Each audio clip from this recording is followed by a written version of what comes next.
100% dijamin orang Kristen pasti masuk surga. Tetapi apakah kita ini sudah menjadi orang Kristen yang benar? Orang yang sudah dibaptis pun belum tentu langsung masuk surga begitu saja.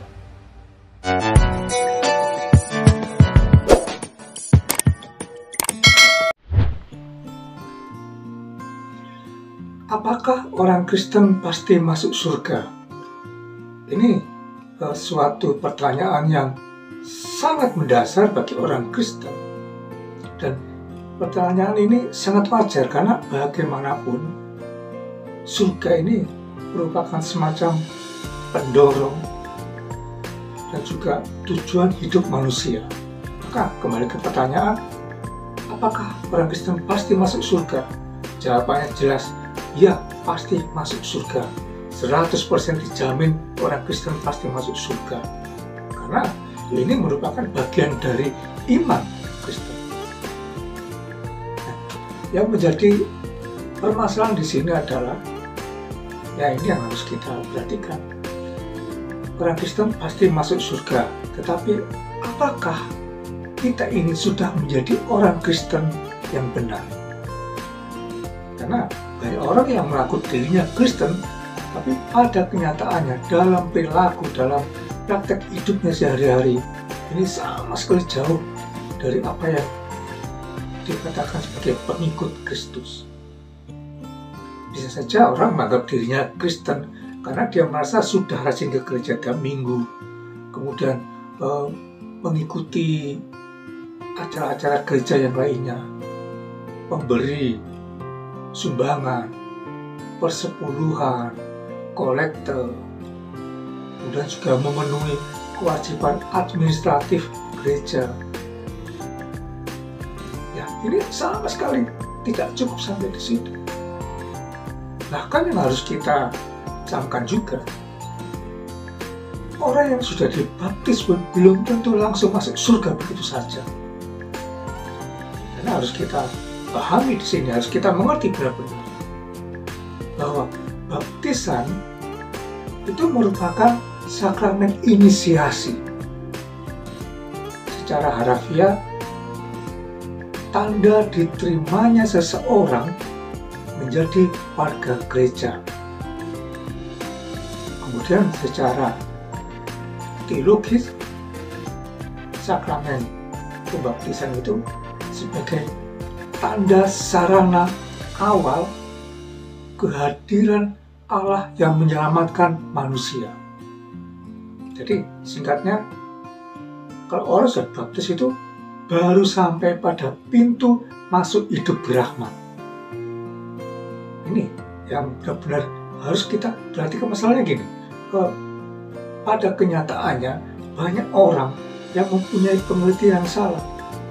Sudah dibaptis, minta dibaptis lagi dengan pemikiran bahwa setelah dibaptis lagi dia lebih cepat masuk surga, atau katakan lebih cepat sampai surga, seperti semacam orang yang sudah punya free pass masuk surga.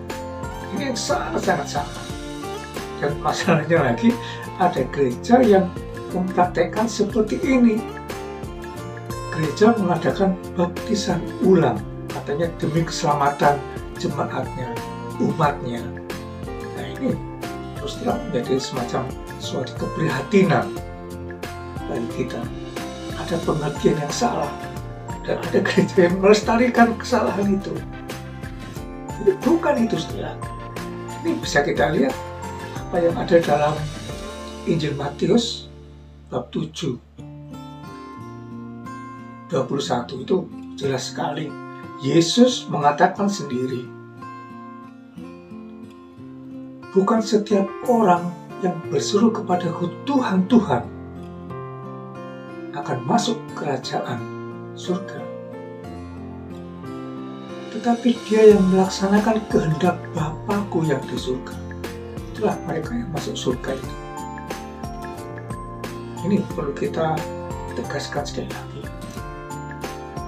Jadi jangan sampai di sini kita semacam mengulangi kesalahan banyak orang yang paling berbicara tentang firman Tuhan. membuat khotbah yang bagus, kemudian nasihat yang bagus. Ya, takutnya kita terus jangan-jangan seperti yang ada dalam Matius 7:22-23, ya kemana ada waktu Yesus mengatakan bahwa ada banyak orang yang katakanlah sudah mengaku sudah berbuat banyak demi nama Tuhan, tetapi Yesus mengatakan, aku tidak mengenal engkau. Akhirnya apa? Ya Yesus mengusir mereka. Ini yang perlu kita camkan benar-benar. Jadi intinya bahwa kehendak Tuhan itu harus kita praktekkan dalam kehidupan sehari-hari secara nyata. Maka di sini kita harus melihat bahwa pelaku kehendak Allah yang sempurna itu ada pada Tuhan Yesus Kristus. Yesus Kristus memang benar-benar melaksanakan kehendak Allah Bapanya, dan inilah yang harus kita contoh. Dan kita, nama kita Kristen, berarti kan kita jelas harus mengikuti Yesus Kristus. Apa yang Kristus lakukan, apa yang Kristus contohkan, yang Kristus perintahkan, itu harus kita benar-benar harus kita ikuti. Ini yang harus benar-benar kita katakanlah itu sebagai syarat mutlak. Ya kita harus seperti ya dalam istilah ada Kristus seperti ya Kristus lain dalam arti ya sifat-sifat Yesus itu yang harus kita miliki, yang sudah diberikan Yesus kepada kita sebagai contohnya. Yesus sendiri mengajarkan pertobatan, kasih Allah dan sesama. Ini harus kita miliki tentang pertobatan. Ya, berarti kita harus menanamkan pertobatan dalam diri kita terus-menerus. Kita membangun pertobatan, artinya senantiasa membangun kesadaran akan keberdosaan kita untuk hidup yang lebih baik di hadapan Allah. Kemudian mengasihi Allah yang diajarkan oleh Yesus, bagaimana Yesus itu mempunyai semacam yang mengasihi Bapanya sehingga sampai pada semacam kebersatuan dia dengan Allah, dan ini yang harus kita miliki juga. Kemudian Yesus mencontohkan dalam hidupnya, bisa kita lihat bagaimana kelemah lembutan yang dimiliki oleh Yesus. Apakah itu sudah kita miliki? Kemudian kerendahan hati Yesus, kemurah hatian Yesus. Apakah kita punya sifat-sifat seperti itu? Juga kepasrahan Yesus. Apakah kita juga pasrah kepada Tuhan? Pasrah di sini secara aktif. Artinya, apakah kita sudah menyandarkan diri kita, segala hidup, seluruh hidup kita hanya kepada Allah? Hanya Allah lah sandaran hidup kita, tidak ada yang lain. Ini pertanyaan kita. Dan juga Yesus memerintahkan untuk saling mengasihi, bahkan kepada orang yang memusuhi kita. Yesus mengatakan kita harus mengasihi musuh-musuh. Nah ini yang perlu kita evaluasi diri kita. Bagaimana, apakah apa yang sudah diberikan Yesus kepada kita sebagai contoh hidup, sebagai ajaran, sebagai perintah, itu semua apakah sudah kita lakukan? Atau hanya kita ya sekedar pandai mengakui? Jangan kita nanti ya seperti apa yang dikatakan oleh Yesus sendiri dalam Matius 7:21. Kita hanya mengaku diri sebagai orang Kristen, tapi praktik hidup kita sama sekali nggak ada jauh. Maka inilah suatu kesempatan bagi kita bahwa kehendak Allah itu bisa kita lihat apa yang sudah diberikan Yesus kepada kita. Bagaimana ajaran Yesus, bagaimana contoh hidup Yesus, bagaimana perintah Yesus.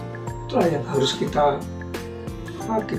lakukan, kita laksanakan dalam kehidupan nyata, dalam kehidupan sehari-hari. Karena sekali lagi itulah syarat mutlak untuk masuk ke dalam kerajaan surga. Tanpa melakukan kehendak Allah, yakinlah kita tidak akan masuk ke dalam kerajaan surga.